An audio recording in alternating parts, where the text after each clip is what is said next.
บ้านเกิดเมืองนอนเมืองเย็นเมืองหงบางแขวงหัวบางปัจจุบันที่เมืองอาจารย์ซ่อนเฮียดาสถาบันยุติธรรมแห่งชาติหรือโรงเรียนกฎหมายเมืองน้อยก็สกีนี้ก็ถือว่าเป็นมือที่สำคัญสำหรับก่อนกับโมอีดที่ดำรงชีวิตเย็นดานครหลวงเวียงจันทร์ก็คือเป็นมือที่อริยเดแต่งบุญกระก็คือปดปีบังตังปีเมแล้วก็พิเศษแต่กลุ่มขี้นี่ปีสกีนี่อาการแข่งขันกีฬาบาดเตะพร้อมซึ่งสกีเนี่ยมือชิงชนะเลิศบุญเตะบาดอีกที่สกีเริ่มตั้งแต่เบื้องมิดเนื่องได้อยู่แล้วยอดสกีนี่เป็นมือสุดท้ายก็สกีนี้ก็มาฟังส่วนที่อย่าพวกเป็นต้นเป็นพวกศิลปะแล้วก็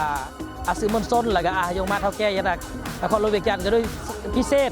ก็ยงมาต่างหน้าจากกรุงรัฐคุ้ยซึ่งมากรุงกำพูดีถึงเสมอก็ความรู้สึกส่วนตัวในสกีนี่ความรู้สึกว่าภาคภูมิใจและก็เลิศเยี่ยมซึ่งดีเมื่อก่อนกำพูมีคนที่ส่วนร่วมยันดากับประกอบส่วนยันงานที่ก็คิดว่างานที่ก็เป็นงานมูลที่ก็สำคัญที่สุดยันดานครหลวงเวียงจันทร์สำหรับกองกำพูดีสมัยเลิกโอเอก็มาคำแสงกินแร่ดำมือสกีก็เลิกล้อมต้อมดารเยี่ยมตะไคร้ต้มไก่เชี่ยตะกีฬาดำมือสุดท้ายทั้งซะมือสุดท้ายมือสกีก็เป็นปิดกีฬาเพื่อต้อนรับมันเริ่มมือสกีจูอันโลจำลองจำกวนจะเราจะต่างแขวงหรือต่างประเทศก็เลยเนาะ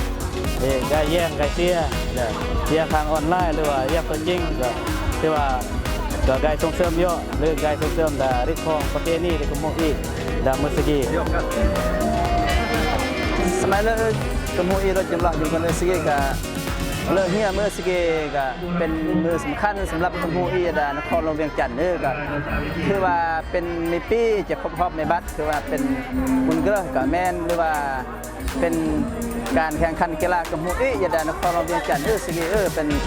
เลิกกลองเลิกเฮียมสิ่งที่กายแล้วก็กมูก็แม่นเป็นกมูเนาะที่ว่ากายสมกายเสียกาย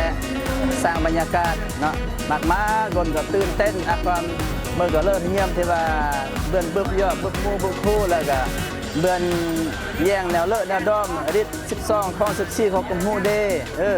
ที่ก็ถือว่าเป็นมือที่ว่ากลุ่มฮูเย็นเวียงจันทร์รอคอยเนาะที่จะบึ้บมือสกีฉะนั้นก็